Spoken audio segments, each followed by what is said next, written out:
All right, so we have Edward Gonzalez on the line. Um, Edward, if you could just kind of give us a brief description of, your position on religion, how you arrived at this point, and, just kind of explain if your view is subject to change. Okay. I'm gonna do my very best to condense this because honestly, man, this answering that question will take up the whole hour and a half or whatever time we have allotted right now. But very brief, quick history. Born into Catholic. Mother was predominantly Catholic. Mhm. Saw her praying with the Rosary a lot. Just a little boy going into some really, really nice cathedrals, some well-crafted statues, and just a lot of emphasis on fear and respect and love for God, Jesus, the Holy Spirit, and the Virgin Mary was part of, seemed as important as God and Jesus. And then really around, fast forwarding to where I was like 14 years old, I don't know what it was, but I just was praying, and then I just was like, but like, how do I know I'm being heard right now? So around that age, I kind of deterred from any theism, and it was a couple of years after that where a good friend of mine, two good friends of mine, got into an extreme car accident. Oh, wow. And my friend flatlined twice, and it was just kind of intense. And I remember being in the lobby, all anxiety-ridden, crying, and then this woman with her son just comes up to me, grabs my arm, and starts praying for me. At that point, I realized that for me, my own sanity, my own inner peace, if you will, I couldn't do this alone per se, Mhm. and that for me, having a internal, I don't know what the word here is, I guess external, some connection to something that immense, powerful, that you're taught growing up of who God is, having access to that type of support, I realized I needed that. I couldn't really do it alone. So at that point, I started really getting into it more. But I still was really, really struggling with whether or not I wanted to call myself a Catholic or a Christian. I just wanted more of God. I was just hungry for God. Okay. And, what's the next phase here? So, I got into a lot of this, what many can categorize as like New Age type of philosophy and thinking where, a lot of the law of attraction is very emphasized in this way of thinking, that Mhm. thoughts and thoughts, feelings, and, just energy in general acts like frequency so that you can kind of, shape your reality and put yourself in this position of power. If you think positive things will happen. Very condensed version of that whole view. So I was into a whole lot of that stuff, man, and it was this incredible story that I have in the midst of that.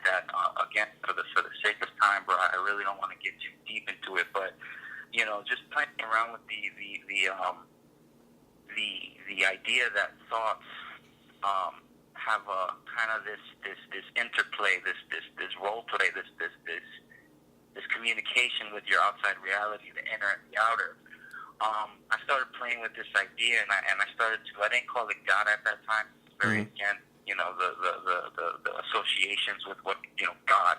Right. So I would refer to the universe. I would speak to existence and say, hey universe, or universe, grant me the strength, or whatever the case may be. So I asked the universe to give me signs, that this stuff is really, really going on in my life. Like, give me some type of tangibility here that, that I have this interconnection with you, that life is more than just meat, You and wanted like a skin and causal. bone. You wanted like a causal connection to like some kind of evidence to bridge Because I the two. respect science, you know what I mean? And I from the, like, and this, I watch atheism versus theism debates all day, and I love both sides. You know what I mean? Like, I just have such a reverence for these truth seekers here. You know what I mean? Mhm. And because I feel like they're all coming from the same honest place, just wanting to know more about who they are. Self discovery is key in all of this. Mhm. And but when we talk of on there's certain advantages, in my opinion, on the theism side, and advantages on the atheism side, and one of those advantages in atheism is a lot of theisms. A lot of theistic views. We can't like I hear a lot of people in your previous conversation say like, what would it take for you to change your mind? Jesus coming down and slapping me in the face. I mean, but that's kind of logically that's just tough to make happen. For me, coming from that, I can't say I was ever. I was more agnostic than atheism, but coming from this really strong agnostic foundation of my life and how I knowledge and identity, and at least ideas of identity, I wanted more. I wanted some level of something I can hold on and say, man, this is I can work with this evidence. So again, I have to speed through this, man. But, No. It's totally fine. So just to if I could interject just for a minute, just to kind of recap. You started off Catholic. Were your parents Catholic? Yes, my dad. I never really saw him strongly involved. In Catholicism. I knew he was a God-fearing man per se, whatever that means, but or however you want to interpret that. But my mom definitely was. I think more so, I saw my mom really crank up the heat on religion when, she's always, passionate about this stuff. But it was more so after she got like a breast cancer scare, and she came out okay. So forget about it. That I remember as clear as day. I was with her in the doctor. They told her she was all right. The first thing we did, we got off the train going home in New York, straight to a cathedral. He was just always taking me to church and stuff. So definitely glad that she came out of that. I'm glad that she recovered. It sounds like. Yeah, no, absolutely. It was nothing ever serious, but it was just the fear of it. My mom's always been a little bit easily scared about stuff, so it was just kind of a relief for her. And as you can see, the first initial reaction for her was to, find somewhere to pour out her gratitude. And the first thing that, went in her heart was God, and the church, to what she was, her conditioned beliefs, you know what I mean? So okay, so they were Catholic. That had, correct me if I'm wrong, that had some type of influence on you partaking in Catholicism, or did you look at the cafeteria or the menu and eventually narrow it down to Catholicism, or how did the Catholicism in your practicing begin? Was it that it was introduced to you, or did you come back to it, or? I was just an obedient little boy. You know what I mean? Like, I'm growing up. I have no particular say in what's going on around me. I'm just a little kid. I like toys. I like imagination. I like praying. And okay. My parents always handled the serious stuff about life. And I look at them and I'm like, okay, what do you guys say about? Okay, apparently we have to go to church. Apparently we have to, give reverence to the Bible and the rosary, and we have to, holy water and all this stuff. And I just kind of, went with it. I didn't really question it. I just kind of respected it. Just obeying these people that till this day I love tremendously. So totally understood. That's where my involvement, as far as that goes, during that time. So what caused the to use your words, the kind of the flare up of agnosticism? The link of the chain, the kind of breaking off of that. Well, yeah. Was it multiple things, or was there one event honestly, that you were like? It was just because I've always been an inquisitor, if you will. I remember being a little boy and hearing on the television that the more questions you ask, the more educated you become. And I was always known to be an annoying in that respect, being this little boy always asking questions. You know what I mean? So it kind of was a confidence boost for me. Yeah. Okay, maybe I'm not annoying. Maybe I'm just getting educated. I'm just smart. Okay. So, but So asking but questions. nonetheless, I mean, what was that? So asking questions and being curious. Before you knew it, you were letting go Yeah. of this Catholicism, and you were Well, more yeah, wanting to because I mean, explore. and I think that could happen to anybody Right. in religion, and that's why the Bible, and I haven't gotten to this part of the story yet, but I am a Christian. But being the Bible does talk a lot about faith and the importance of having that because I think the writers of the gospel knew that you're going to have to make a decision whether or not you choose to believe without tangibility. I mean, I can't say that I honestly know for absolute 100% certainty that everything in Genesis, Exodus, and all these other books, happen exactly as they were. I just have to have faith in them. And if you're growing up, for me, just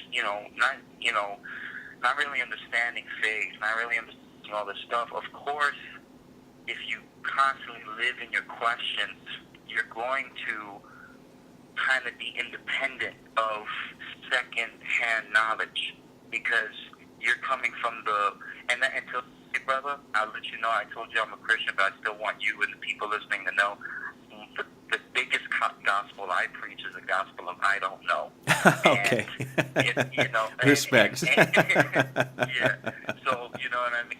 And I just, when I stopped praying, it was because it wasn't, and the cool thing about it too is that I said one kind of like final prayer. I said, God, if you exist and you're as all-knowing and not trying to mock you here, but if you're as all-knowing and all-powerful as people say you are, then I believe that you're not looking at me with disdain that I'm doubting or whatever. You understand why I'm doubting. Your intelligence surpasses mine, so you get it. So please don't rain hellfire upon me, but guide me through you, or have mercy on me, or be there if you're here and walk with me through this process. But I can't hold on to second-hand knowledge. I mean, it's bad enough that we just were born into a world that already has a history, and I'm wearing clothes and T-shirts I didn't make. I mean, we live in the universe of relationships a lot. You can't escape having second-hand stuff in your life.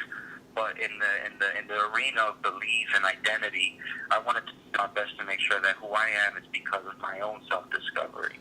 So that's why at that moment I was praying. I'm like, what am I doing? Why am I doing this? Let me go on a different path here and try to figure this out myself.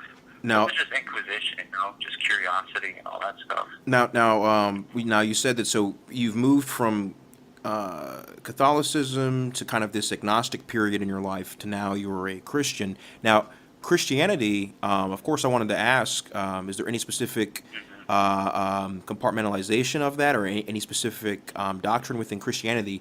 I mean, is it more Baptist or Methodist or Protestant, or I mean, what?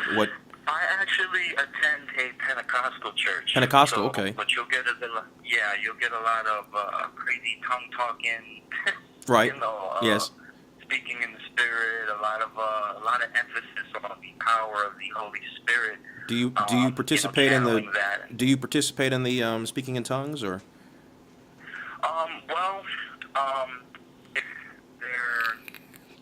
If there have been experiences that where I feel that has happened, but the whole thing about that, man, is that that's something that, at least from how I'm learning it, just speaking from the church, that's supposed to be something that you're not in control of. And when I hear testimonies from other people where that has happened, it's something that happens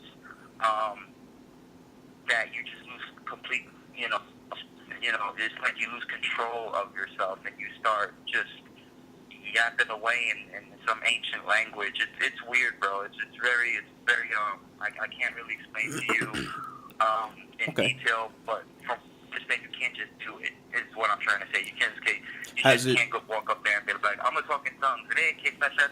You know, you just can't go up in there and start freestyling. Right, you're not choosing out. It's something that it's like a happening. But has that happening occurred to you in the Pentecostal church? No, I can't really say that I've had that really happen. I mean, when that happens, they call it the you're getting baptized by fire. It's just this real intense Holy Spirit experience that I can say. I mean, there was one instance before where, you know, I did start, you know, speaking in I guess tongues and all that, but I didn't really feel like that encounter was. It was more, you know, what was happening at the time. There was high level of emotions and things going on, and it just I snapped into it. But I don't feel that was really what we're talking about right now. Something, you know, I feel like me in there, not total, you know, surrender to. It wasn't autopilot. Something else. Okay. Right. It wasn't like, yeah. I wouldn't, you know, credit it as being baptized by the fire of the Holy Spirit and with the ever speaking in tongues. So. Okay. So to answer your question, no. Yeah. No, I won't say that. Yeah. okay. So Pentecostal. Is your view subject to change, or are you? I mean, I know earlier you said you're preaching the I don't know, I do, but in my whole history here, excuse me, in my whole history here, I left out, you know, I left up to the point, I stopped at the point where, you know, I was asking the universe for tangibility, and there was tangibility received in an incredible way, and I don't know if I should go into that now or not, but it just, long story short, that experience that I received from that request kind of didn't prove Christianity to me, didn't prove Catholicism to me, didn't prove any religion or ancient text to me. What I felt like it proved to me that there is some mysterious connection between mind and whatever you call outside the mind, external, the internal, the external, whatever you want to, fancy words you want to use. Okay. I knew from this experience that there is some cause and effect here between the out and the in. I mean, it's a beautiful story that I will hold with me for the rest of my life. But that still didn't make me Christian. Just fast forward to present time. What made me a Christian now was because I was going through certain things in my life that I don't really want to get too deep into right now. But all in all, I was desperate for discipline. I was desperate for change in my life, and everything I've gathered before was giving me that. So, you know, going to church with my wife who was a Christian before I was, you know, she grew up Christian. Mm-hmm. At that point, there was a church service during a very rough time in my life where I was with her just to support her spiritually because I still believed in prayer and all that stuff. And I just, at that moment, there was an altar call, and I surrendered to Jesus, and I went to my desk, and to my chair, and I thought to myself, what the heck did I just do? You know, like, I am this, you know, I wasn't against Christianity. I just was like, I would never believe in Jesus because I don't think I could ever prove, you know, the way I asked the universe for tangibility to discover this connection between me and reality, that I feel like I could do, but I never felt like I could get tangibility on Jesus, just of the gospel. So, you know, I went back to after the altar call, like, you know, I'm like, but you know what? I'm just gonna run with it, man. And I realized that, you know, it was a little conflicting. You know, it's new perspective versus old perspective, but Yep. all in all, my opinion subject to change. You know, I think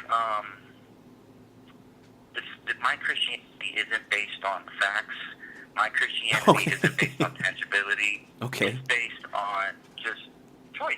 You know, I choose. It's based to be on choice. Christian. I choose to believe in this. It's to the point where what I'm getting from it, defeating my spirit, if you will, from it. It's to the point where it's like, even if you prove to me that Jesus isn't real, I still would use the discipline. I still would use the faith. I still would use the prayer, the devote it holds value because it was a force of organization that right. It's just what it okay. means to me. You know what I mean? And Okay. it's like, and I don't know what analogies I can to help people who may not understand how my relationship with Christianity is like, because I don't. There's still a lot of questions I have, and one of the things in the gospel that I feel like we're called to do is, get people, let them know who Jesus is, and bring them into the kingdom of heaven, and save souls, and I am very reluctant, because I'm not, I'm not I'm not a I'm not. I can only speak what the Bible has done for me, and the transformative power the transformative experiences I've had from, worship, community outreach, and all the different things that this church offers, which are very, very great things. Whether you're atheist or theist. I mean, the church that I go to, they offer a lot of happiness-inducing, opportunities, if you will. Going to do, helping homeless people, feeding the hungry, all that stuff makes me feel good. Gives me a sense of purpose. The worship music, just, for an hour, or 30 minutes, just bask in gratitude and sending out, just love and vibes and all this other stuff, man. So I mean, but I hope I'm not dragging.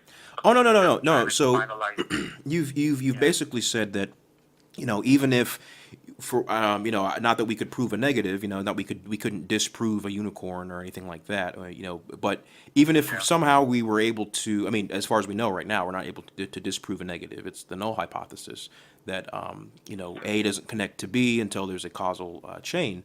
But you're saying even if we were able to solve that problem of disproving a negative, like I woke up as a $1 bill and then I switched back to a human and flew to work, and then you would say, maybe you don't believe me, and I would say, well, can you prove it? So you're saying even if we were able to solve that problem of disproving a negative, you still value, like we had agreed on, the organization and the support and just basking in gratitude and the outreach and the positivity that comes out of. Yeah, it's just the relationship with Jesus, and I get that from a logical, let's just say, Hitchens Dawkins perspective, I'm just I may be viewed as a silly human being with an imaginary friend, but hey, maybe I am that, and that apparently, is working for me to make me a better man, to not do the things that I was doing before, and paving, and helping boost me into to seeking wisdom and all that other stuff. Okay. Okay. But at the end of the day, though, I don't necessarily, I still have a lot of the same questions that the Dawkins and the Hitchens have. You know what I mean? And Yeah. I love to get to the bottom of, religion and why certain people do terrible things in the name of religion, and why there's this just confusion in this world about this whole thing. Yeah. So.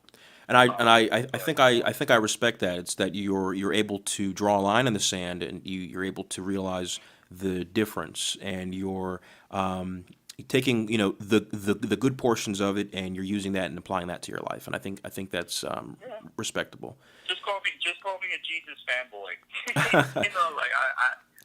like the same way a person would love their favorite artist and go to their concerts, man. I've just come to love, how I've learned Jesus. Now I know there's counter arguments for everything, and it's tough when you read the Bible and you hear things that are presented by most. I don't really want to say a pope. I don't want to make it sound too battle or warish, but just people who disagree with Scripture, and they bring up passages about the genocide and kids dying and all this other stuff. I mean that it's tough, you know what I mean? But of course, you check apologetics views, and then they kind of make you feel okay about it again. Okay. So there's always counter arguments. I'm sure there are. But hey, hey, That are you back? counters the, Okay. what was it? I thought What we was had that? lost you, but no. But I wanted to No, no. say, you kind of touched on the purpose of our talk when you said that it's, this position that you've taken is by choice, and that kind of leads us into the next question, where I do want to say, we are talking about free will versus determinism for the viewers here, and the first question, we're going to start off with free will. If you could just please define free will in your view. Well, the most simplest way to look is just the ability to choose without, restriction, without, the obviously no overseer of this choice making, and then the will, the ability to act out a desire or speak something or think something. Just this, just this freedom of choice, just this ability to choose without restriction. I guess is the simplest way I would define free will as of right now. Okay. And when you say choice, could you give me like an example? Well, I am going to raise my right arm. Right now, I know you don't see me, but I am raising my right arm. I made a choice, and I was, I guess, free to do it, if you will. And, again, we're speaking in terms of what free will is. Right. Whether free will, exists, is an illusion or a false, Well, idea. yeah. I That's just want to another get conversation. I just want to get a definition right now. So you've defined Yeah. it as the ability to have a choice, which is elaborating to, It's or just the it's kind of complete expanding on opposite of a options. robot. You're saying that you have options, and that you're selecting one of the many options at any given time. Is that kind of? Yeah, pretty much. It's just, it's just the complete opposite of being, controlled. Having your choices controlled. Like when I'm playing a game like, I don't know, Metal Gear Solid or Assassin's Creed or any other PlayStation game, I have the control in my hand, and I'm telling this particular character where to move, what items to use, what direction to go. That particular entity, I know it's just digital code, but it doesn't have freedom. If you put the You, controller down, you know, it wouldn't move. Are you the character in the game, or are you the one holding the controls? okay, is that a new question for like life reality right now? No. I'm saying in Like, when we're talking about free will, would the character, just using your example, because I liked that where you went with that, that character in the video game, would they be under the impression that they have the free will, whereas unbeknownst to them, someone else is holding the controls? well, there's no breaking of the, what is it, the third or fourth wall or whatever. There's no like, some movies you'll make a movie, and then the actor will look into the audience, and say, and speak to the audience, breaking the third or fourth wall. I don't know if it's third or fourth, but Yeah. that can't really that, it's there's nothing like that in the video game. The character is just this code, this programming that independent to, is dependent rather on just anyone who comes in and plays it and activates it. So the free will only applies to the Absolutely. one holding the controller in that scenario. Yes, absolutely.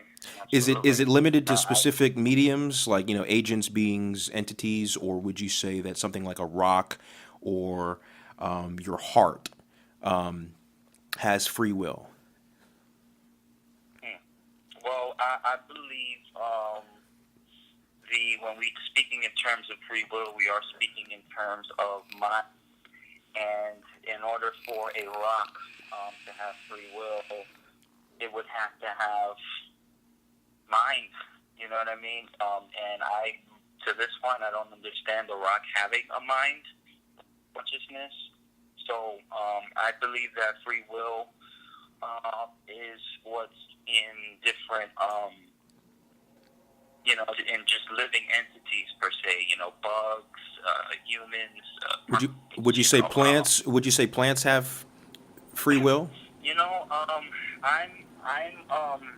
very. That's one thing I'm definitely agnostic about, and I'll tell you why really quick. There's this book called The Secret Life of Plants, Mm-hmm. and if you don't want to read the whole thing, I would say like the first 10 pages are pretty interesting. This guy put I forgot what's the the right term for another term for a lie detector test, polygraph. Polygraph, yes. He put the polygraph on a. I don't know if he was smoking, drinking, but he was like, dude, I'm gonna put a polygraph on the plant. So he put the polygraph on the plant, and he takes a lighter, and he burns the plant, one of the leaves, and then the polygraph meter just goes crazy. The very next day, he hooks up the polygraph to that same plant, flicks it on without touching the plant, and then the plant just goes, the polygraph meter goes crazy without the fire touching the plant the second time around. So Oh, wait a minute. I was talking about this actually in my last talk. I was talking about this. It was like the emotion of flora. It was leaning towards possible exhibitions of pain or any type of feeling with plants. That I think that's probably the same study that I was talking about. Yeah, it was just suggesting that there was some level of awareness to this same level of just I don't know, just I guess just that awareness of the fire is there. Because of what happened yesterday, I know that it hurts, so now I'm reacting to it, and so. So plants have free will. You would say that? I mean, or is it only something with a brain that? This is where I have to preach my favorite gospel of I don't know. I've heard of I haven't studied Venus flytraps, but I know these things like these little shopify looking things that just eat flies and stuff. So, and that's a plant, you know what I mean? And True. But if anything, I think plants definitely have sensitivity to electricity and and different forms of electricity. I don't mean just like lightning bolts or plugging in the socket, but from my understanding, human beings are very electrical. We emit electricity. Yes. Thoughts, emotions, just vibrations of how we're feeling. That emits some level of electricity. That there's this kind of empathy or this softness, this resonance that these plants can feel. That's why there's a lot of experiments that are very interesting. Nothing really maybe necessarily proving anything, but a lot of interesting experiments where you have a plant being cared for in a very controlled, loving environment where this plant flourishes versus in this experiment where the other plant was neglected and it looks terrible. So I don't know. Good. But as far as the free will is concerned, would you say that a plant has a choice, or like the Venus flytrap, is that more of an instinctual reaction, a sensory reaction, or is it choosing to? That's a great question. It really, really, really is. Like after this phone conversation, I'm definitely gonna go on a hard study on this. I'm gonna have to, if I had to make put a gun in my head and say choose right now, I'm gonna say no. I don't think plants have free will. Okay. I think the Venus flytrap eating the fly more of. I feel like if I put my finger in there, I'll get the same. It's just a response. Just a reaction. Survival response. Okay. Would you say that free will? Would you say that free will serves a purpose, or is it a random attribute? If free will serves a purpose, I mean,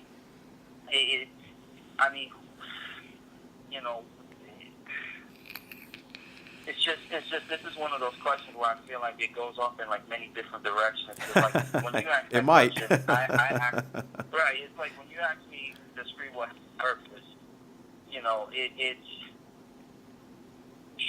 like it's like, does a shirt have a purpose? You know, okay, so the shirt was made. The shirt. It's like, I guess what I'm trying to get at is where does free will come from?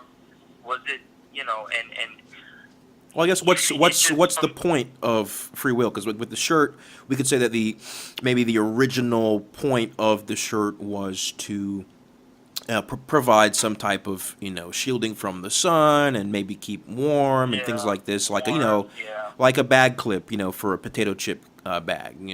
That yeah, it's meant to close it, but you don't necessarily need the potato chip bag. You could use that to clip a tie or hold some CDs or or something like this. I mean, the purpose. But I'm saying, what is the original point or purpose of free will, or I is mean, there? I don't know.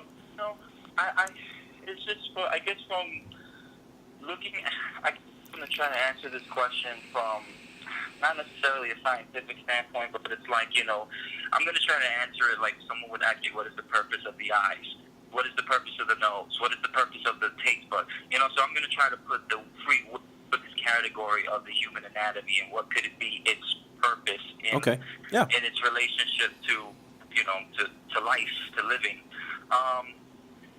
I think this ability to have free will. Gosh, man, this is such an incredible question. Its purpose would be to. I think one of its greatest purposes is to gain. You know what I mean? Like I think that when you think of again the word itself, free. It's not constrained or controlled will. It's free will. So in this world where there are, occupants that billions that have free will, and we're all trying to make a decision on something, we have the ability to say, no, I disagree with you. We have the ability to say, well, yes, I do agree with you, and just be able to have a level of discernment where you're not easily persuaded, easily guided into the will, ideas of another person, and you can still have some level of integrity for who you are and what your standpoint is, and just trying to give yourself a safety zone of understanding why you choose something versus just subjecting yourself to someone else's will per se. I don't know if that makes any sense. No, it does. I appreciate you swimming through that. I mean, these obviously are not easy questions, but I am interested in your take on it. Yeah. Would you say that what are the pros of free will versus the cons, as briefly as possible? Well, can we reverse order, and can we speak about the cons first and Sure. then touch on pros? Sure. Because obviously the cons come so much easier in my mind. Because it's just, bro, like, what happened in, and for those watching this video, it's August 19th, we said, right? 19th? Correct. Yep. 2017, just a few days ago, 13 people died in Spain, and that's just one. That was, I believe, an act of terrorism. Some guy just drove a van 7 blocks. And I mean, we can, and I don't mean to bring that up, and, because we can, for just, to be all moping about that one experience, because we can go down an endless list of the horrors of human beings when we believe the wrong things, and do the wrong things.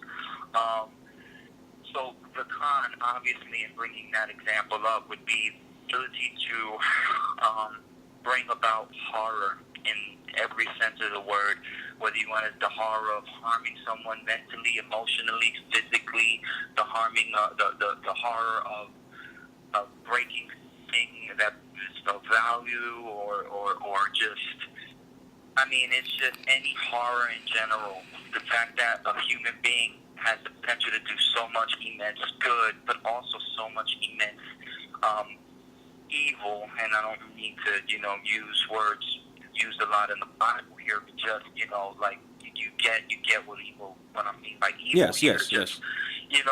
these horrific things that a human being do. And sometimes a person doesn't even come from a place of intending horror. Sometimes you really need someone to do something that can from life, or there's a high pressure situation where it's like, I need you to do this now, but that person may not see the urgency and what you're trying to convey, so they may choose not to do what you really need them to do because they don't get it. So they end up unknowingly cause this, terrible circumstance for someone else by not, doing what that other person needed them to do. I can't take an example right now, but I hope you get what I'm trying to say. There's just this sometimes a disharmony amongst people because of free will. There's just this this chaos. Put it that way. The biggest con is chaos. Just chaotic. You have a world full of people that are free thinking beings, which it's in my opinion a gift and a curse. And the curse of it being chaos. Like you just have. You don't really know what you're going to get out of it. It's kind of a toss up. Yeah, it's just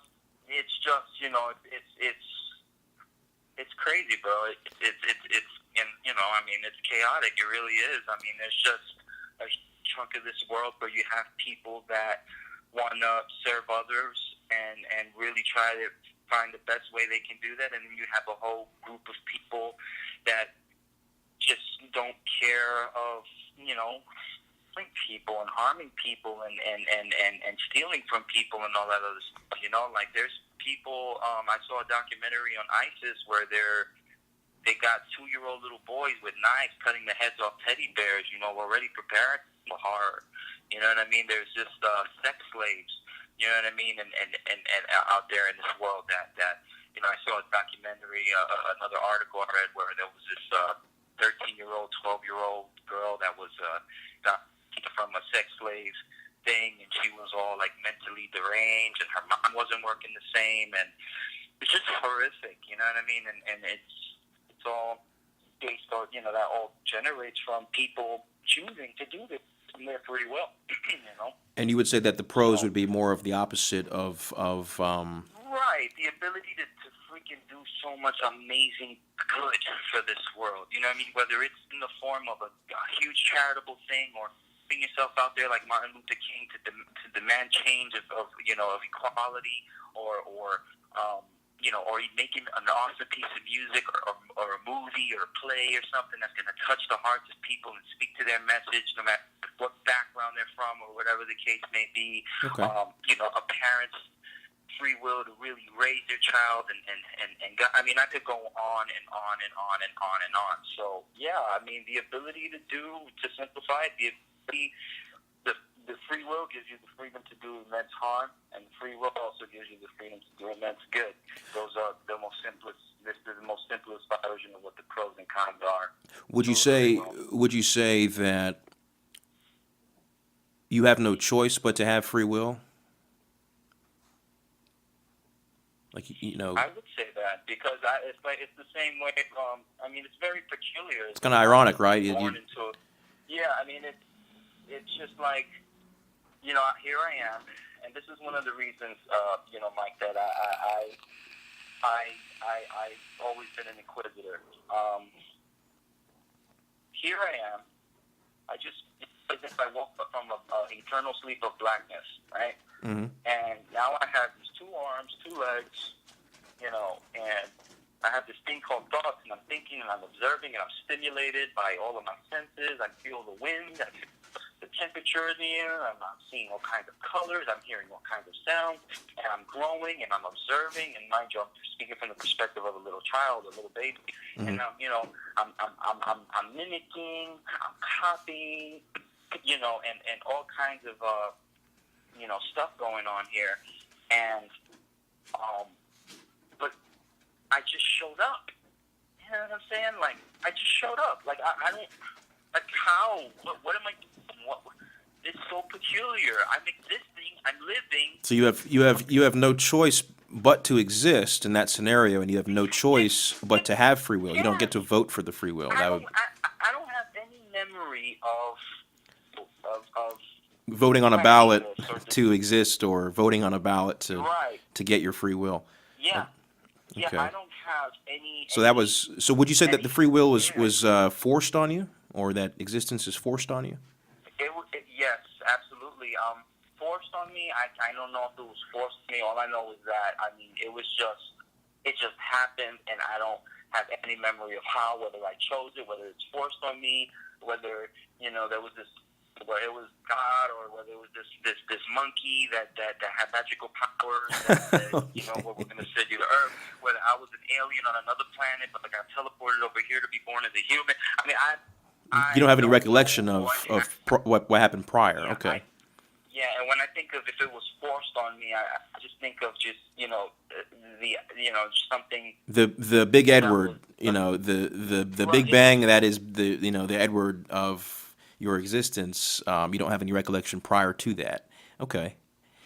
I just When it's peculiar, bro. when the free will of an individual is opposing that of another, is this acceptable given the essence of free will? You should have choice to do anything.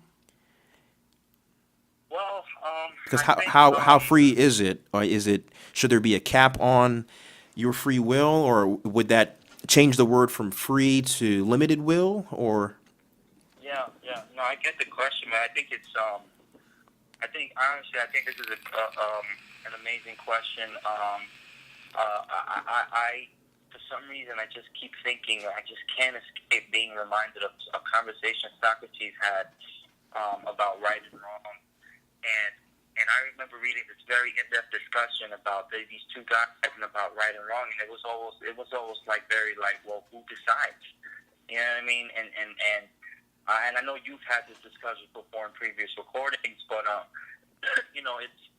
it's I guess I'm reminded of that now when this question comes up is because we definitely are creatures that rely heavily on leadership. We're in a universe that is totally dependent on relationship. I need the air to breathe. I need water to drink. Like sustenance, right? Shirt. I need it to keep. Right. There's just this.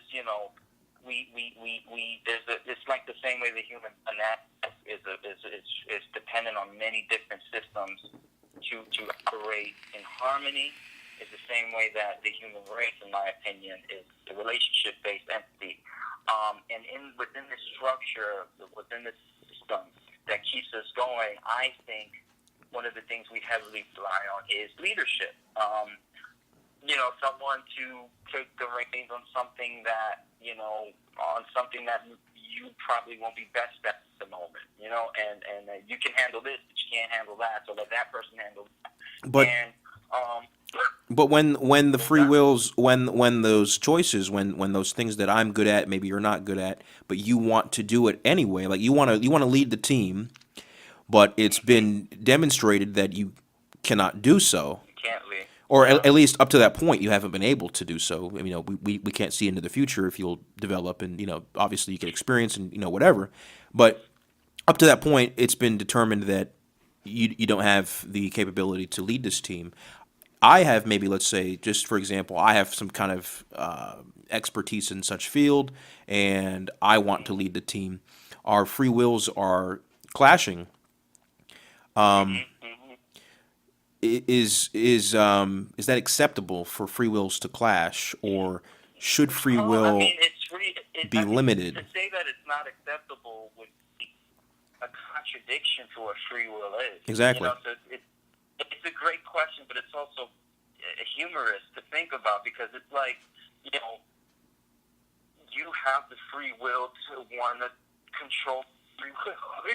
Exactly. What I mean? Yes. Murder, rapine, kidnapping. Exactly. You have the free will to murder. I have the free will to disagree with it. You have the free will That's to rape. I have that's a the very free good way to will put that. I mean, it's just this is the chaos. This is the con that I'm talking about. The part of this chaos. Now, Um, it's just my hope that we continue to grow in a society where these clashing opinions that Clashing we find wills, right? it's these clashing wills that we find a system that we can all kind of like all agree on, which is probably going to be made impossible, but that we can all agree on. Because and I hope this isn't straying from my conversation, but one of my I get dreams for the world. You know what I mean? Like just kind of like a world peace kind of vision. That we create systems and what I mean by systems, I mean organizations. Just I don't know whether it's governments or just companies or what.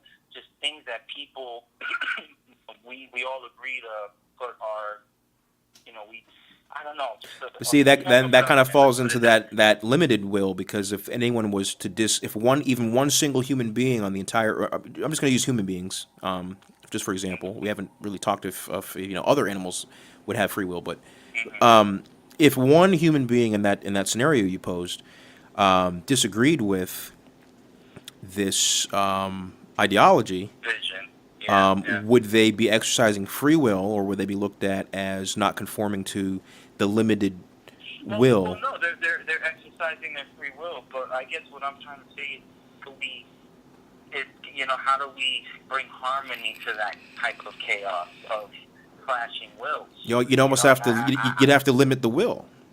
That's kind of what laws and. I would hope there would see, because I know that the things that I choose, that I believe in, that I do, I have the free will to do. But there are areas in my life where I am subject to influence, and I will maintain a certain level of open mind. When I say that one of my favorite gospel to preach is the gospel of I don't know, a lot of that is one of the most important doctrines of that gospel is the fact that I could be wrong. You know what I mean? Yes. And I try my very best to convey that in everything that I do in my life. That even though I'm trusting my gut here, that this is the right thing, that essentially the realm of possibility is very vast and could be wrong. And so when I have an opposing will over another human being, I do my very best to make sure that I'm holding true to what I think is quote unquote right, and that I'm also being open-minded to what is quote unquote wrong, and that what those areas in me may be that I'm seeing, because this arena of the mind can be so tricky that you have to have an open mind like that, because you can dig a lot of your own holes if you're not open-minded enough to realize I could use a little change. I can use a little change, a little guidance or wisdom from another. So again, this is a universe based off relationship. So you advocate second guessing the use of your free will, and maybe applying some limits to. I mean, you're not going to go out and murder somebody or kidnap somebody. You're going to limit yourself to your options. Is that correct? Mm-hmm. Yeah, I mean, I really think that when it comes to you also as a kid think before you act. Think before you say something. Right, you're gonna. And it's like a lot of the stuff you hear as a kid, it circles back around when you're an adult. You realize that has more depth to it than just being scolded, just doing the wrong things as a kid. So with the free will, comes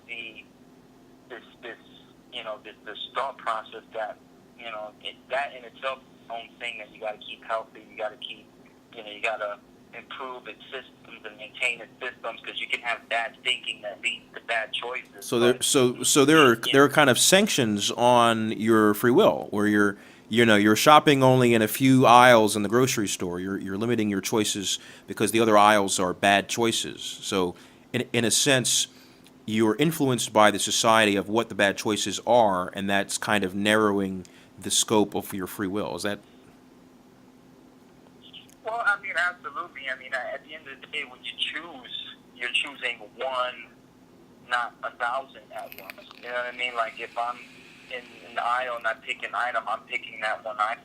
I've already went through my options. Now, the option. I don't know if you're putting more focus on the options you have, and if you're narrowing down your options, which in turn narrows Yes. down your will. Yes. You're right. I definitely, you definitely have to have, in my opinion, some type of process of elimination. When it comes to your free will and your choices, because if you're walking around in this vast realm of possibility and choices, I mean, you have to orientate, your life according to what your desires and your goals and values are. So you have to eliminate certain things that don't, serve your, purpose, whether it be a self-centered purpose or you say it's from something greater than you. You have to kind of weed out, filter out your options that won't, serve you in that area. What does it mean for an event to be predetermined? Such as like your birth, or I mean, what is that? When someone says something is predetermined, what does that mean? Well, it just means that there's a force, whether it be God or Mother Nature, or whatever the case may be, just things outside of you that are going to happen, and they haven't happened yet, but they were already somehow and designed to, like, it's like setting an alarm clock. It's a predetermination that granted that my phone doesn't die, that at 7 a.m. I'm going to ring so that I can get ready for work. That hasn't happened yet, but there's this predeterminism there. And when I think of predeterminism, I think of destiny. Okay, destiny. And people who believe that, we're just living out, going through the motions, so to speak, that there's this path already set for us, and I think in the Christian view, it's more so just the fact that has a plan for each and every one of us, and we have the quote unquote free will to whether go against that plan or go for it. But I don't really want to get too deep into that question. Okay. That, but, if I could just pose like an example, if I were to deal you a hand of cards, that would be predetermined, right? You didn't have any choice in receiving those cards, right? That was you were right, quote unquote destiny. That would be the free will part. You know what I mean? Okay, but if I were to say terribly, I could play them horribly. That's my choice. Okay, okay. So and or I could choose not to play at all. Just let's stop right there. I mean, yeah, that's actually a famous quote from I can't remember his first name. I'll just call him Mr. Cousins. You could probably Google this. But he basically said that determinism or things predetermined would be like a deck of cards, someone dealing you a hand, and that would be determined, and then how you played the cards would be free will, like the choice of how you use them, and everybody might choose to use them differently. The way I approach Mr. Cousins' postulated argument is, if you are dealt losing cards, it doesn't matter how you choose to use them. It'll be determined that you will lose. If you're born with cancer, I'm just going to go with that for an example. You could be a positive cancer child, or you could be a negative cancer child, but you will succumb to the cancer. More than likely, if we'll just say this is for the sake of argument with cancer at this stage in our scientific discovery. But I'm saying, do you agree with that the free will would be limited in circumventing the predetermined outcome?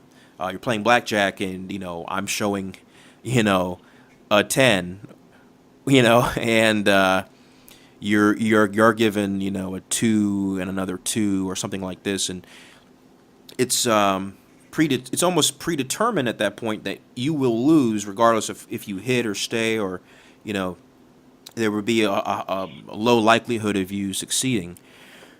and that the free will of Yeah. deciding to continue on or what have you, you would, wouldn't really play much of a role in that scenario? Or do you think Yeah. that, Yeah. you know, there's still free will I mean, involved? the fact that the cold hard truth about our existence is that we're in this, we don't just manifest the desires and thoughts on demand. It's not like, what's on Netflix? Hey, I want to watch that play, boom, and it's on the television. You know what I mean? It's just, we definitely are subject to other things that we don't control. It's a terrible scenario to think very true for millions of people, but terrible nonetheless to be born with cancer. And, you didn't have a choice in that. Who the hell would choose that? You know what I mean? Well, I'm sure some small percentage of, I'm sure some small percentage of sadomasochists, but if, Well, of course. I mean, of course. I'm definitely open-minded and intelligent enough to know that there are people who probably would shock you with what they would choose. But right. yeah, absolutely. But And I caught myself as soon as I said it. Who would choose that? And I said, wait a minute, bro, slow down, Ed, slow down. no, but hey, if I were to say, Ed chose to, okay, let's say you're at work and it's raining and you're getting ready to leave, and do you choose to run or do you choose to walk in the rain, right? And let's say Ed chose to run through the rain to get to his car. Now, Ed would say, and just go with the scenario here. Ed would say that from the free will side that he chose to run. He could walk, but it seemed a more reasonable choice for him to run. He wants to get out of the rain as soon as possible, get to his car. He has to go pick up his daughter from daycare or whatever it is. The predetermined argument, or the determinism side, would say that because of Ed's eating habits and his affluence and his ability to exercise and his past and all of these contributing factors made it a simpler, it made it more likely for him to run.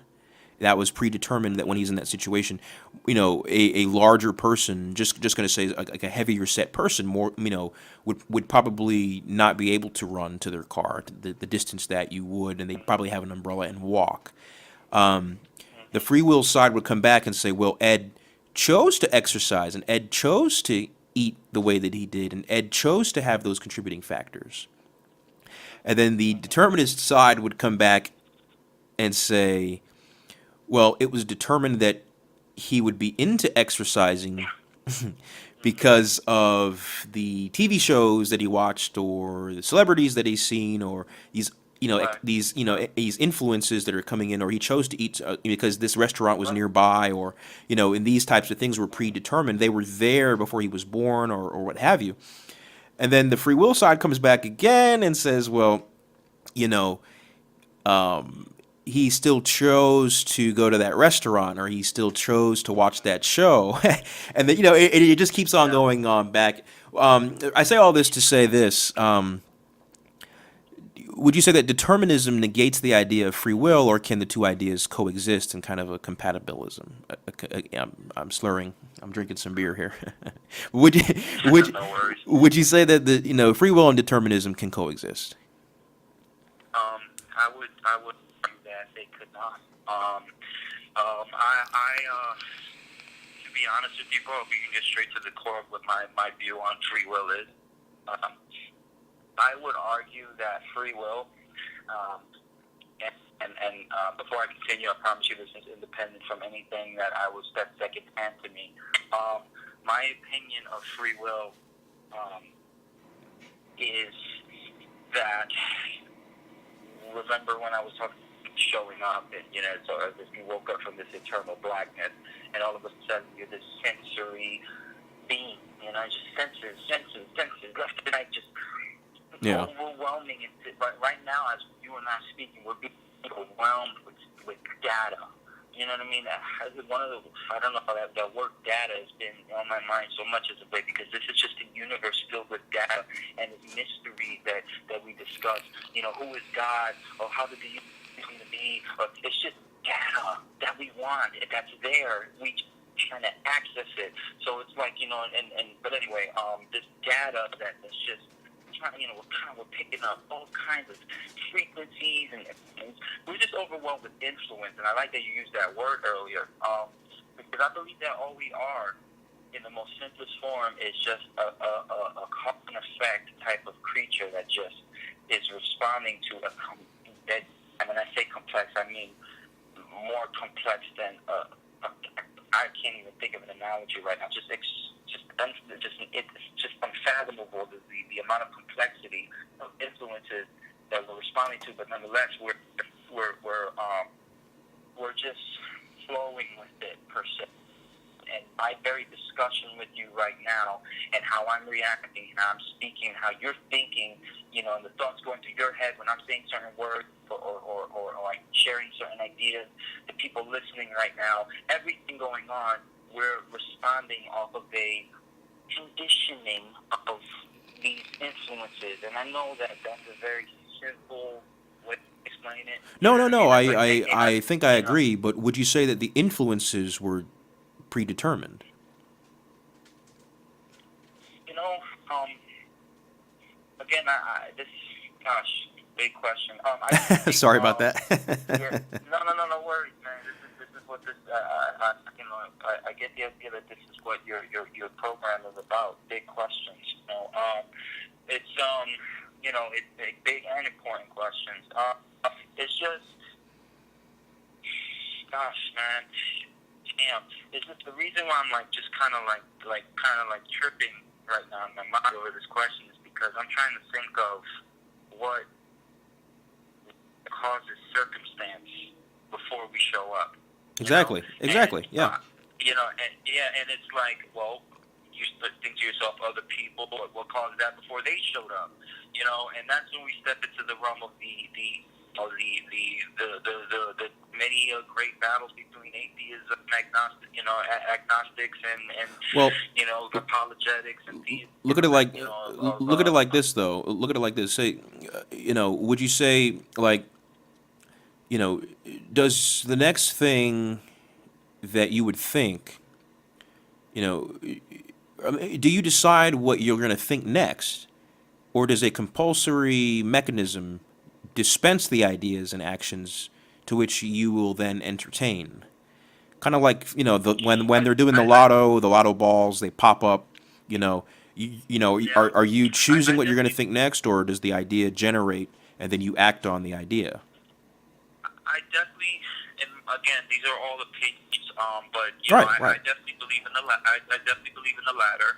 I think that you know, the most extreme version of conditioning would be, you know, I'm not too much of a big fan of splitting, you know, the mind from the conscious to the sub or unconscious, you know, for different reasons. But let's just, you know, use those two terms for this example I'll give. It's like, I remember when I first got in front of the computer and I wanted to, you know, type something. Man, did you one finger up, just one, not you have two hands, but for some reason you just got one finger, and you're like, where's the letter R? Okay, I'm gonna spell read. Okay, there's R. Oh, E's right next to it. Where's A? Oh, there it is. A. Okay, D. Consciously looking for these letters, and you do this over and over and over again, to where now, you know, your conscious mind is constantly focusing on where the letters. So now that data through repetition is stored, and now subconscious mind, you're able to literally type super fast without looking at the keyboard, because you know, that data is stored in the quote unquote sub or unconscious, and you're just firing away. And I myself can just, as I'm speaking to you, type everything I'm speaking as I'm saying it, with a couple of grammatical errors, but that's not the point. What I'm trying to make here is that You're not consciously retrieving where R is and thinking about it and processing it and then selecting R. It's It's randomly. it's just It's it's generating as on command. It's right, and it's the same way that a lot of our great veterans, they come after being and it's just this examples kind of like it's just I don't know. It's like they go and they hear all these bombs, they hear all this stuff, and it's something I'm sure you could resonate with what I'm saying here. I don't know too much on your end with your experience, but just from stories I hear, just they come back home and like my brother-in-law, he's a wounded veteran, and he's not good with lightning storms. Why? Because his mind has extreme conditioning to relate that to the horrors of war, bombs and guns and shooting and things like that. You know what I'm saying? So a lot thing with doors slamming and things like that. You know what I mean? Like you can't. If people react a certain way based off their conditioning. Those are extreme examples, but I feel like this happens even in the most minute, unextreme examples of sides, our preferences, our decisions, our choices. I just feel like we're like the trillions and trillions of different pieces of data stored within us that have cause and effect that lead to a decision and these influences. Where does the free will lie in all that? Maybe there is a little piece of this whole formula that allows there to be no, I'm not going to respond that way because it says I should respond that way. I'm going to respond this way. But even that choice in itself, was there data behind that? right. Exactly. That choice. I mean, it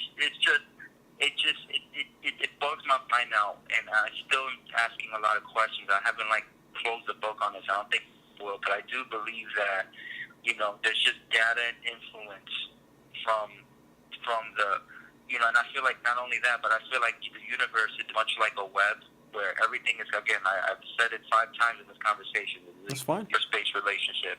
I think 2 comets or 2 asteroids crashing into each other gazillions of light years away affects what happens here. Because I believe that, just the way energy is, and from what the little I know of, science and stuff like that, we all occupy this field of existence where, everything is kind of touching almost. You know what I mean? Yeah. So that crash or explosion, billions of light, sends out a frequency or energy that interacts with other things, that interacts with other things, that interacts with other things, all the way to the entire universe. So, I just feel like from that most extreme, faraway influence to pinching me, which is a very close influence, all of this affects, what the next move for you is going to be. You know what I'm saying? Well, I would say that those 2 comets, crashing into each other, would you say that was predetermined? Like they were on a collision course, unbeknownst to each other? See, because the difficulty with this question that I'm having is the fact that, I'm looking at the human behavior as, in the simplest form, as a product of cause and effect, which again, for those people listening, I get that this is extreme, and I am 100% open to being wrong. This is just right. But nonetheless, I still, since I'm approaching human behavior through a whole cause and effect perspective, then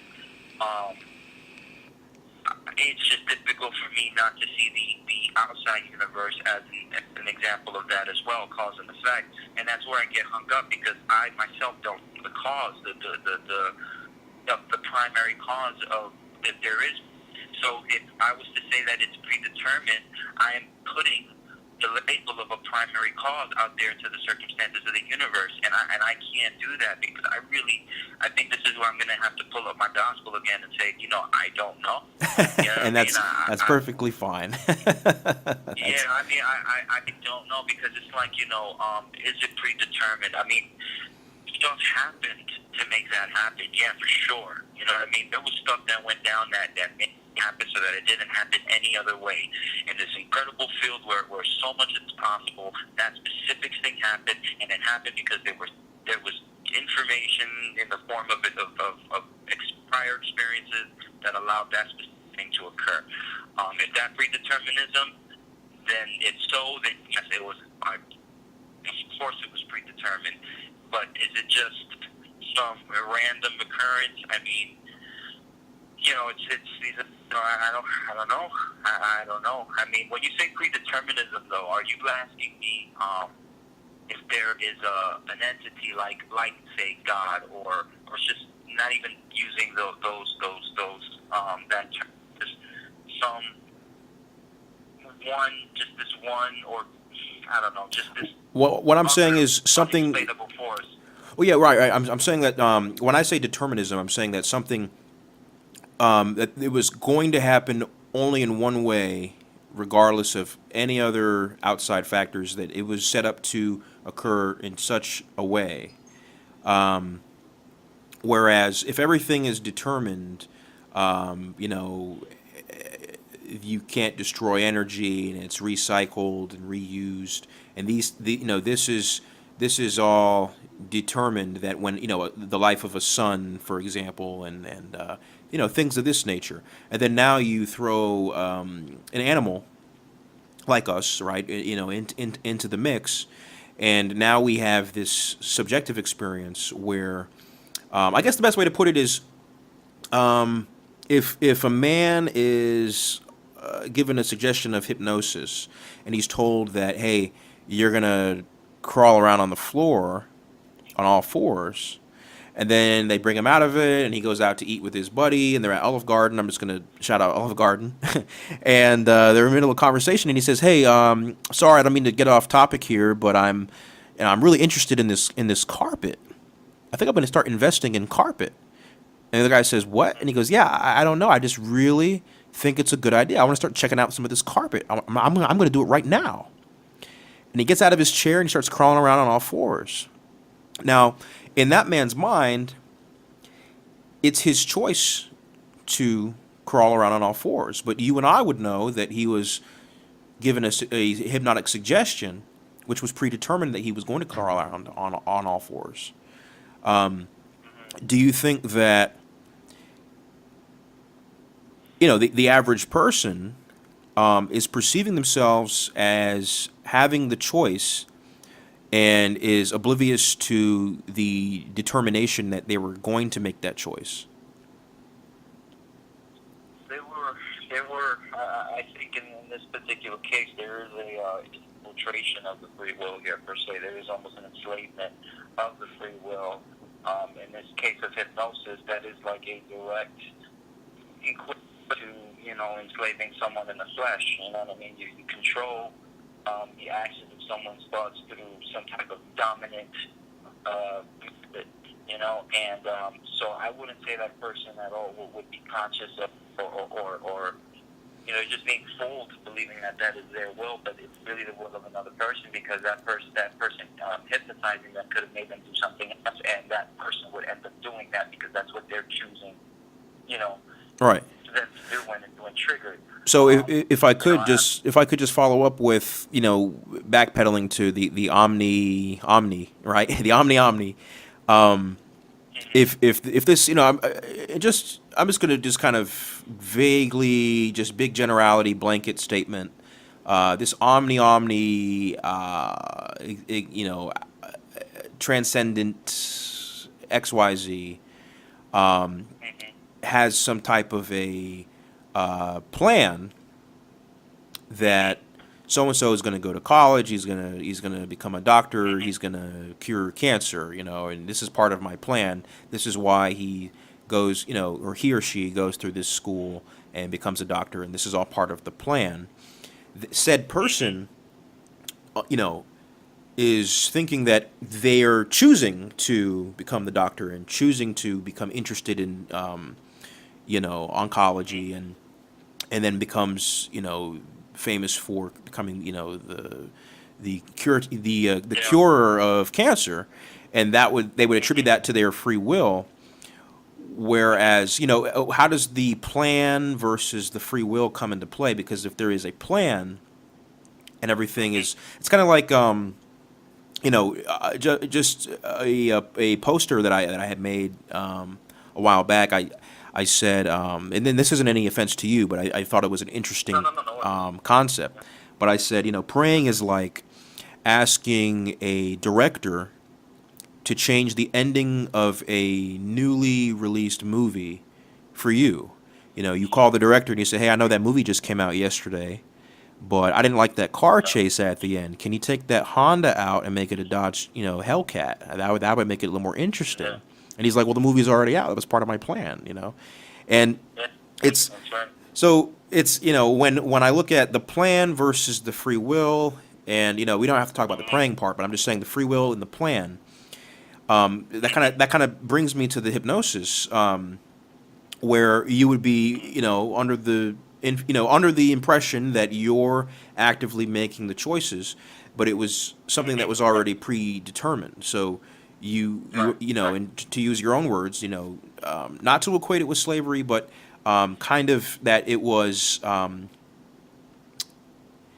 of like a hidden ulterior motive, where my plan is, Mm-hmm. to have XYZ happen and to have you think that you're choosing XYZ to happen.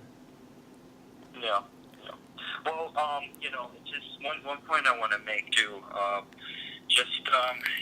As a Christian man, one of the things that I have to do to not renounce Christianity or anything like that, to strengthen my Christianity, to strengthen my relationship with Jesus, is to make sure that all my own personal what's the word, oppositions or questions or doubts upon certain doctrines and things that I'm taught have to be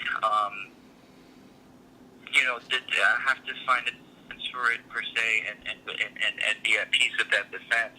So I think that, and again, I know this is kind of shying off the conversation, but I think it's just, I feel compelled to say it, that when we're really discussing, like, it's passionate about someone like Hitchens or Dawkins, passionate about quote unquote awakening people from Christianity. You have to understand that a lot of, and I'm speaking as a news within the church. All of us, we're really there's just a lot of counter arguments to the arguments presented that we're finding peace with, to make us say, okay, Christianity isn't evil because the Bible said that, or God is not a slave owner because da da da da da da. Anyway, fast forwarding to the point that I want to make here is that from a Christian perspective, when I think about my relationship with God and determinism, free will, I understand as the same way I as a father want a certain thing from my child. I don't want her to be a slut, for example. I don't want her to be, pregnant at 13. Right, I right, want right. her to, smoke crack. But at the end of the day, this is the whole discussion we're having here. She has free will, so she may not go for my plan. Now, that's kind of like what with Christianity and God's plan for you. I believe is Jeremiah 29:11 says that, for I know the plans I have for you, say, if the Lord to give you a plan of prosperity, of a hope in the future, or whatever, different translations. But that's just saying, hey, I know what I want for you, and you obey me, and I'll get you because my will is the perfect will. You have your will, and you want those things, but I know, because I know what's best for you, that will bring you the highest level of peace, prosperity, and all the things that you desire. I know whatever it is you're desiring, I know how to really get the best out of it. So obey me, and I will guide you to my infinite wisdom, versus do whatever the hell you want to do, and it's either less fruitful life or a terrible one. I don't know. So that's how I understand it. I do have a lot of questions about that. Again, because as I stated before, human behavior to me is almost inescapable with this whole thing of cause and effect. So it's like, part of me thinks, whether I choose to be good or bad, I mean, it doesn't matter. The flow is the flow, and I'm flowing with it. You know what I mean? Like, Okay. and that's why I that it, and speaking from an agnostic view, to how I was thinking when I was in that, when I was not a Christian, I would think to myself, well, if God existed, I get how he could know everything. And it would be through this data of seeing what the causes and effects of every little detail is, to know what leads to an actual decision that a human makes. So, it won't be too far-fetched of an idea to think God knows everything. You know what I mean? Because, if we had access to this data, we would know everything too. If Right. I had access to this data, I could see what the next action of anyone and anything, even the universe itself, physical things, I could see what tomorrow is going to be like as the next day because of this whole flow of cause and effect that's Exactly. happening. So prior to creating Edward, just not to make it. I'll just say John Smith. Prior to making John Smith, the omniscience, right? The knowing everything all at one time before, in the future, and in the present all at once. The omniscience would say that I know I'm going to have John Smith created. John Smith is going to become a crack addict, and John Smith is going to die from his addiction. And John Smith would, say that he has the free will and to choose the crack, and he has the free will to give up the crack. But that takes me back to it was determined within that plan, that before the creation of John Smith, that again, the director of this movie already knows how the movie's going to play out.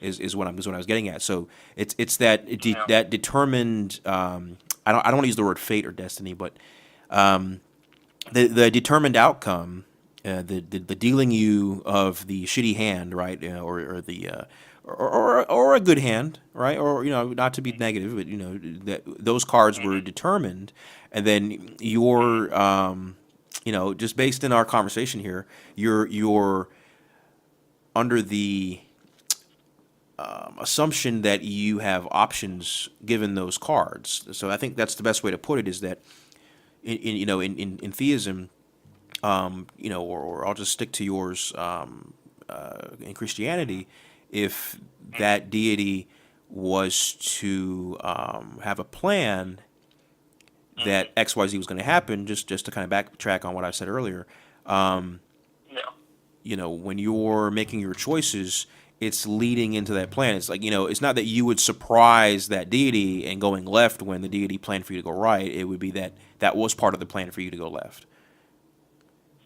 You see what I'm saying? That's definitely, from what I'm hearing, that's definitely how it appears to work here. I'm very, through my Christian walk, I believe in a lot of things, in these things to, strengthen everything that I'm getting, that I value from it, Okay. And I do my best to, kind of carefully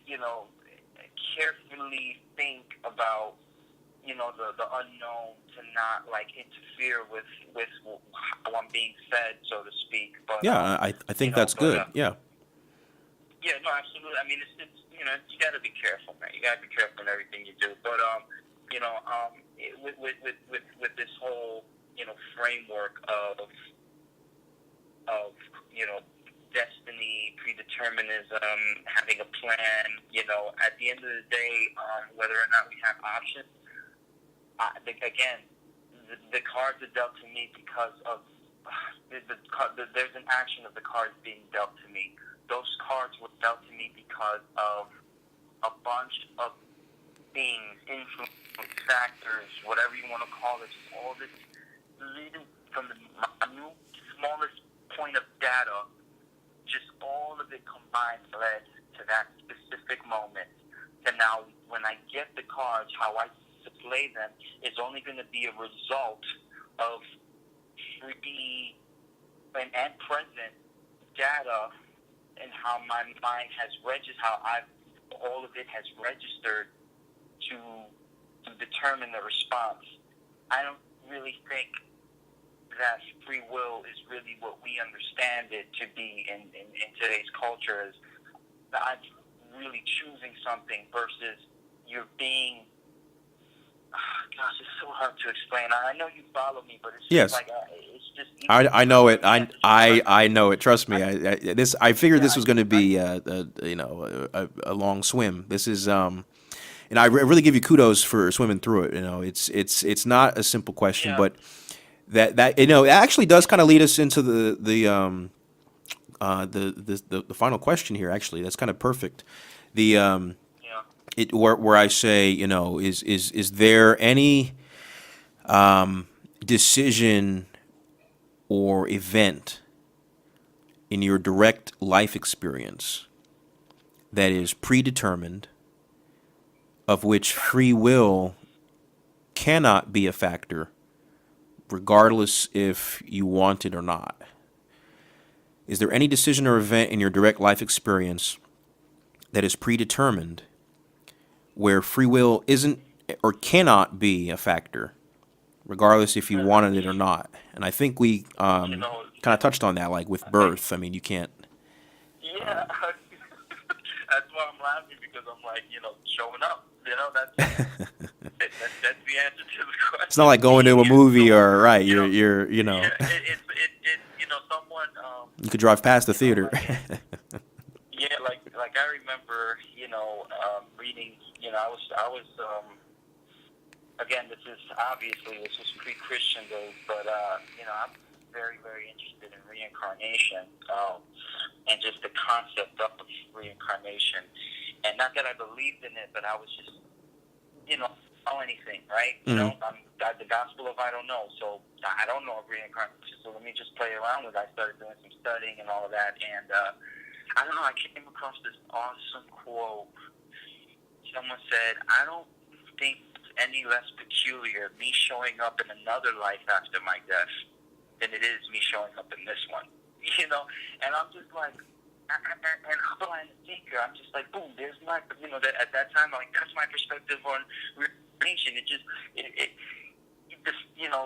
just the whole, I keep using the word peculiar because I just feel like that's the best way to describe what life feels like to me most of the time. It's just so mysterious. Just freaking show up, and I can't wrap my head around that. And I try to, and I'm like, and I'm always going to continue to try, but it's like just existence in itself is something that I didn't, I necessarily feel like I willed into existence, much like how the sun is going to explode in X amount of years. You know what I mean? I didn't, I show up, but yet I show up and I tell myself that the human race better figure it out because that sun's gonna blow up. I mean, I don't have that. I don't have that power, if you will, to to determine everything in existence. So there are trillions of factors that I guess are quote unquote predetermined that are independent of whether or not I want it there or not. Absolutely, it's just life, bro. Really. It's just, we're not here alone. We didn't make it ourselves.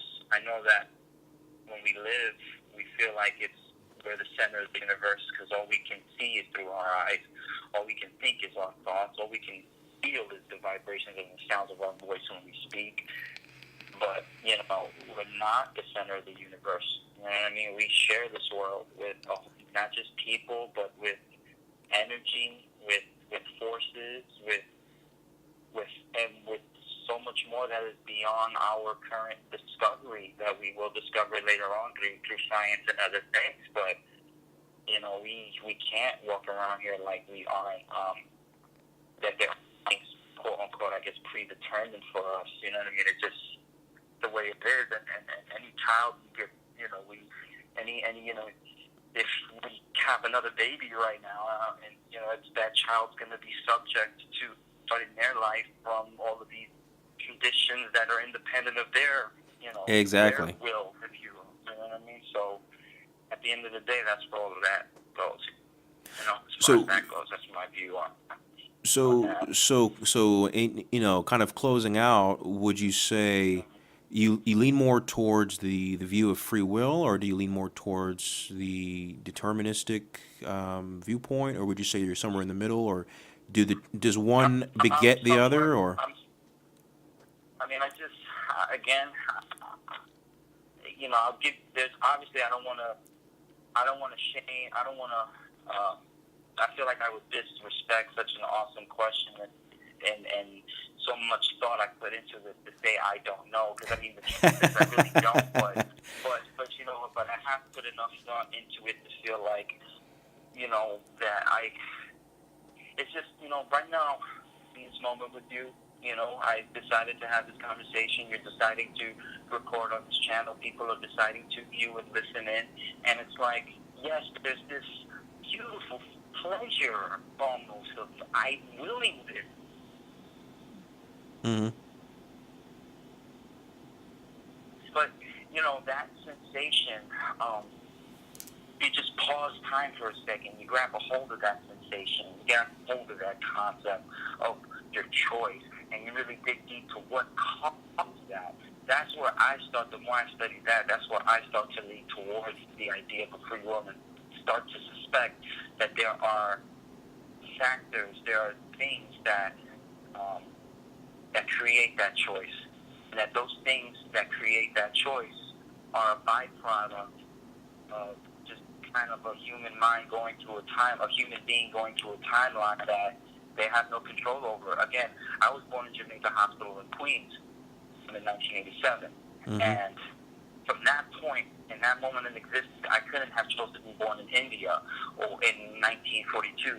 Or, my timeline began there, my environment, my surroundings, all the energy, the vibrations of everyone around me, everything, the temperature, if there was two asteroids happening to clash billions of light years away at that moment, all of these things,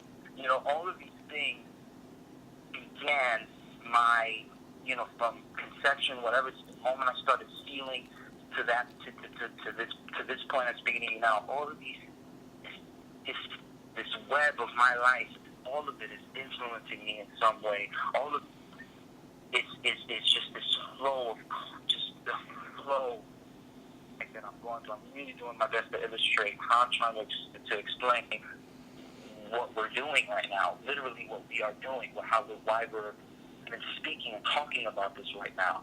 I guess in closing, I don't have the definitive answer. I just still have the same question that we kind of started with. It's kind of like, is free will, was it determined that you would have free will? Or, or is it, or does free will determine what's determined? It's so paradoxical sometimes, bro. It just, it really is, bro. It's like, we can, I feel like by nature, human beings, we contradict ourselves a lot, and I just feel like part of the reason why we do that is because we're just so damn confused. And ignorant, right, yep.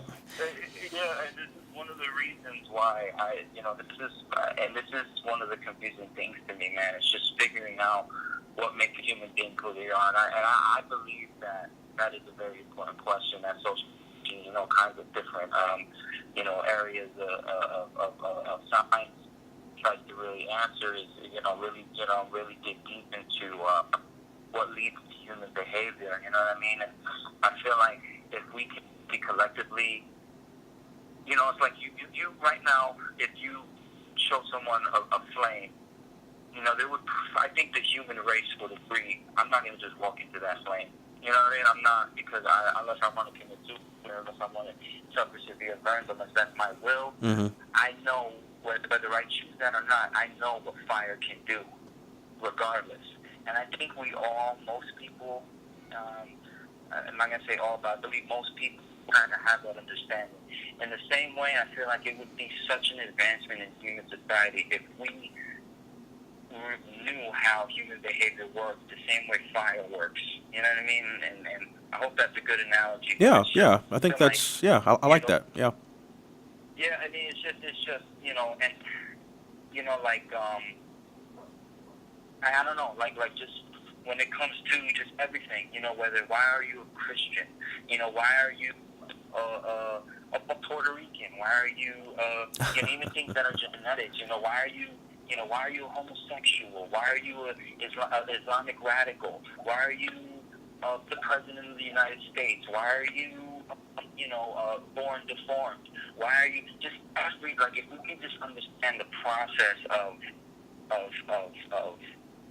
just how these things happen, whether it be just human behavior, the behavior of life in its simplest form. I don't think that's impossible. I know it's an extreme thing to ask for, but I just feel like human beings, if they wouldn't question anymore as to why, Right. why I do what I do. That's exactly exactly why I started the One Good Reason. I like the idea of epistemology and the study of knowledge and how we determine what is true, and it's almost like an investigative journey.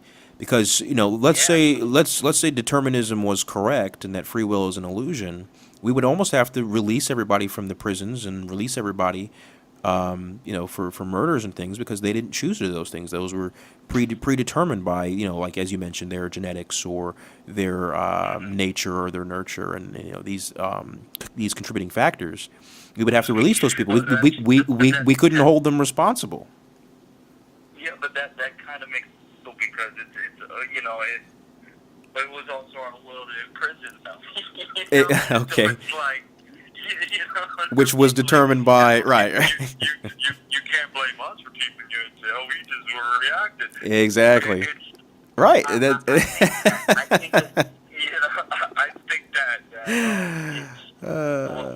the good that it can do in something like the justice system, because I think that if you, for example, understand the fact on what leads to a human behavior, you would obviously, it would be like, okay, duh, if I just take criminals and choose to rehabilitate them through throwing them in a dark box for months and just leave them in darkness, to cause an effect of that, I know that what you think they're gonna, this is wrong, I shouldn't do bad anymore. No, you're just traumatizing an already traumatized mind. You know what I mean? All right. So,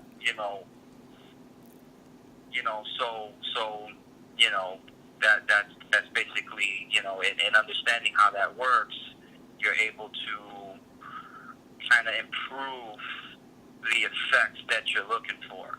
I mean, you're able to say, look, if my ultimate effect is a rehabilitated human being, then I have a better understanding of the causes that would lead to that. And I think that's something we neglect. It just doesn't matter. You know what I mean? It just doesn't matter. That might be determined. Like, yeah, I mean, it's just like, okay, throw them in a box, and we'll figure it out. We'll just do it the best way we can. But there's a little bit more effort, a little bit more understanding that needs to be involved. And I'm just using that as an example, but understanding the cause and effect of things would help, in every situation. I mean, I don't want to overgeneralize stuff, and at the end of the day, bro, like, it's just, the people that are bad choices, and, there's a law, quote-unquote law, that said that this is the consequence. I guess we have free will, but we don't have the will, the consequences. That was another quote I read. But, it's you still have to, my question is, do we have, should we protect our society, and how should we do that? Do I think we should protect our society? Yes. How should we do that? I think is a question open for another discussion. But obviously, you do want to contain people out to destroy, things that are valuable to you, like your loved ones and so on and so forth. You do want to find a way to contain them. And I do think it's beneficial to try those people versus just strictly subjecting them to punishment. You know what I mean? Yeah. But, right, because again, if the deterministic view is correct, then you're basically punishing a dog for barking, or punishing, where they ended up in the whole mixture of life and where they were born and everything that led to them making that decision. I get that. Yes, there was a bit of reasoning that could have been done. We see all of that, but there's also, you also have to give them, I guess, might be a terrible term here, but the benefit of the doubt to, just say, yeah, they made that choice, but they are in a flow of causality that led to that. Let's try to do our best to step into that and create some good causality. You know what I mean? Right. They might have a defective brain or a limited. Yeah, or just a terrible, brochure when they entered the life that said this is going to be all your influences and the decisions that would, the Agreed. Yep. influences are going to lead to. It's just, I do believe in the ability of human beings to step in for each other and change in a positive way. Now, again, what's positive or what's not positive is a whole, discussion. But it's at the end of the day, we can have. I mean, again, the whole conversation we're having about free will and all that. One of the highlighting factors is difference. And honestly, that to me is probably hands down the most important force in the universe, probably. Aside from love and all this other stuff, influence is incredibly.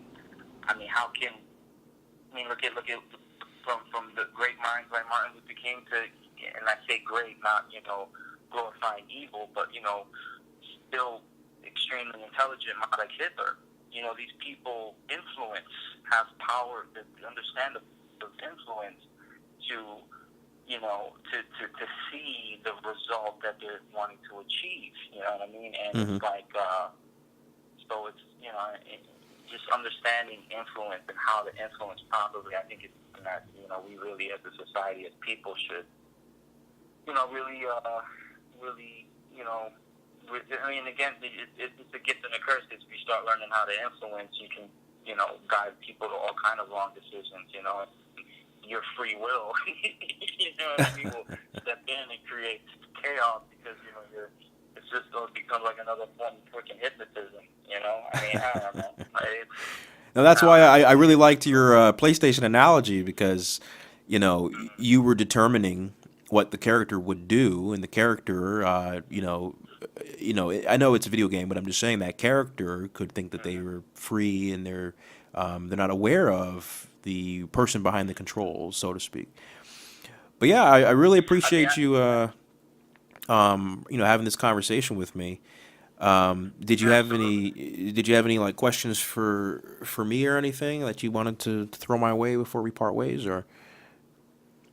No, I mean, I trust me, I can have 5 more hours of discussion on just all of this, man. But it's just, I'm just gonna, respect the time here, knowing that there's listeners as well. I know that we all have busy lives, so I don't want to drag this as much as it's already been. It's just, but I will say that ultimately, I think, to sum up my position on free will, staying with that analogy, is that we are the character in the video game,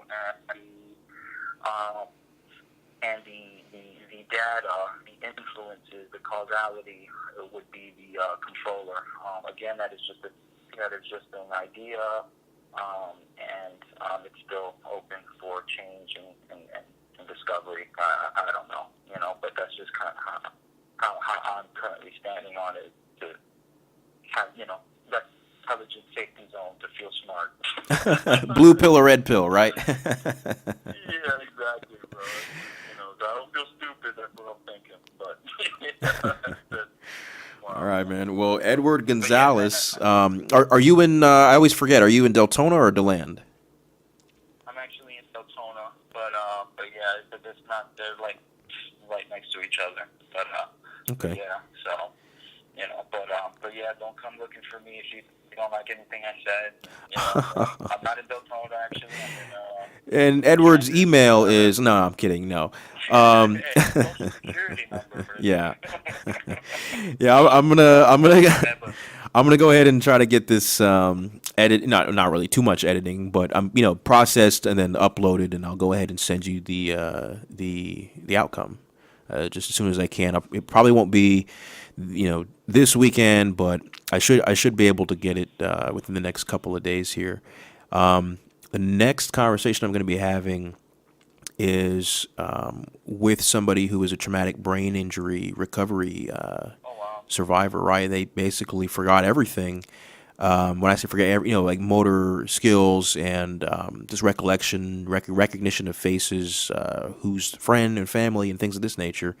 And I thought it was interesting to discuss, kind of personality and self-esteem, and having to remember how to remember. And you might have a group of friends, saying to you, "Hey, you used to like rock and roll and skateboarding," and you might be in a position where you're not really feeling those things, and you feel like if you don't get back into them, then you'll lose the only people that care enough to, give you information about yourself. And then it's kind of like that movie Memento, and your who can I trust, and did I used to have a bad past with this person, or this is where they're going to slip in whatever ideology that I didn't agree with before. And so I thought that was very interesting, where how much of themselves do they think that they are,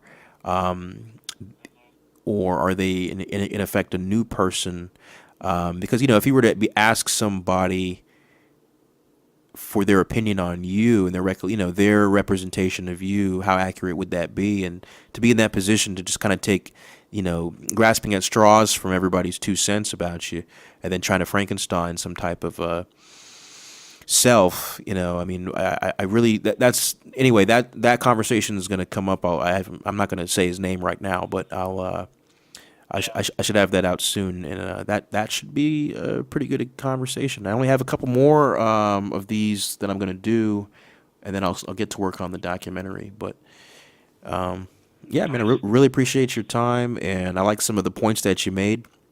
I might be hitting Yeah. you up for there's a bit of merchandise that we're going to be putting together, not for obviously not for profit, but I'm trying to work something out with an interesting prospect.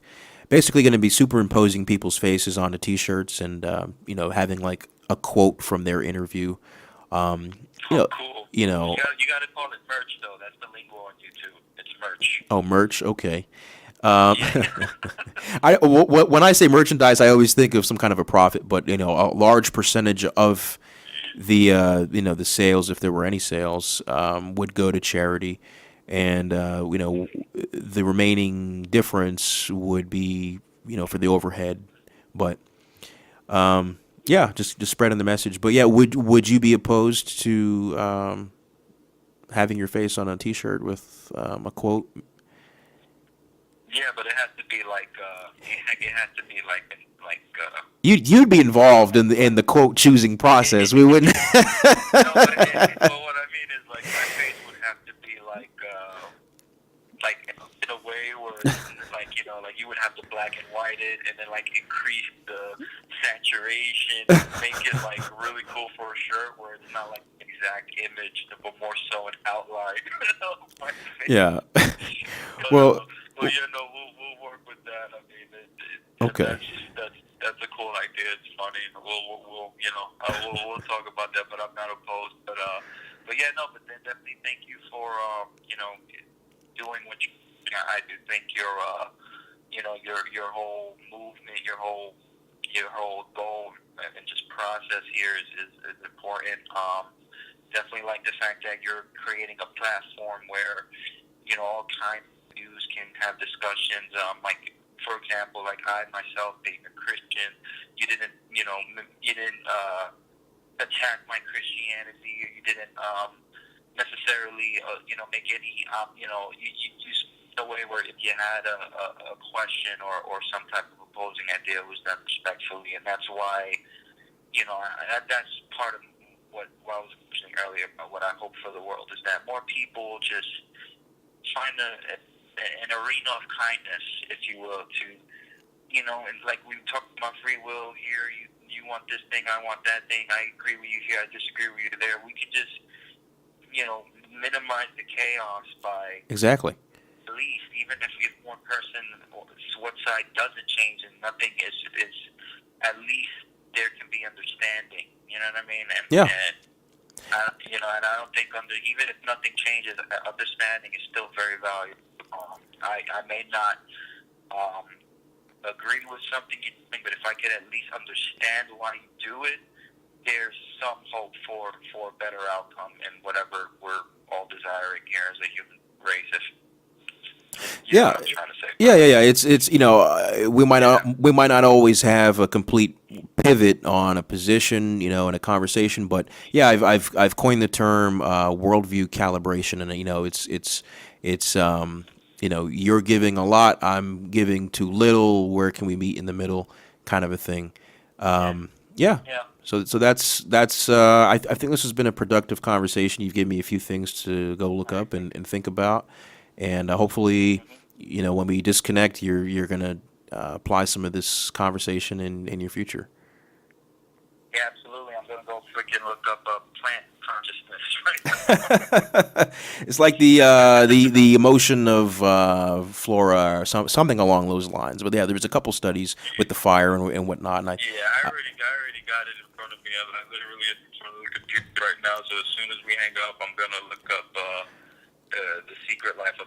I typed in the secret life of plant experiment, yeah, and that's exactly what I'm gonna definitely, go for. definitely, I'll find anything industry interesting. Yeah. definitely makes me rethink mowing the lawn. So It makes you rethink what? mowing the lawn. You know, sometimes I swear to you, I'll have a thought like, should I be apologizing? I mean, Like, my bad, it's not my fault, that I got you. You know what I mean? Like, there's like right. That might not be something that we'd like to think about, but if it were discovered to be plausible or even true, I mean, that would be, pretty heavy. Dude.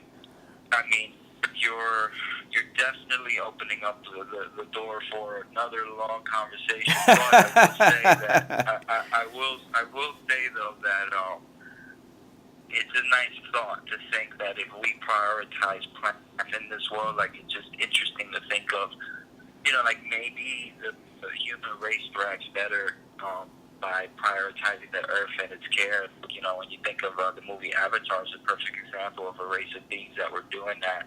Can you imagine if we never cut down trees, the type of trees we would have, and if we really, cultivated the soil and the ground, what kind of fruits we'd have, how potent and powerful and healthy they'd be, and just, the thoughts are endless, bro. I don't know. That's a whole other conversation. But you know what you should look up too, man? There was this weird documentary. There's a lot of weird stuff on YouTube. Flat Earth and Mandela effect. A whole bunch of stuff that's just like, a lot of people like Hitchens would probably like just like roll in their grave with some of the stuff on YouTube. But one of those weird ones is that there are no forests on Earth, and it just talks like how a lot of mountains are actually like petrified. Like, dude, it's weird. I'm gonna sound stupid explaining it to you right now, but it's definitely worth a watch. I'll send you the link. But yeah, who knows, man? Again, the gospel of I don't know, bro. I don't freaking know, and just trying to figure it out like everybody else here, All right, man. Well, yeah, take it easy. I'll be hitting you up once I get some things together as far as the shirts, at least. That's what we're working on. And you'll be the first to get the finished video. Right. I like when I brought up the whole mountain petrified wood thing. You were like, yeah, it's time to go. Yeah, all right, bro. Good job. No doubt, man. Well, hey, look, thank you so much. I was very excited to have this conversation. I'm glad we had it, and I look forward to hearing it again once you have it posted. All right, man. Take it easy. All right, brother. Take care, bro. Bye. All right, bye.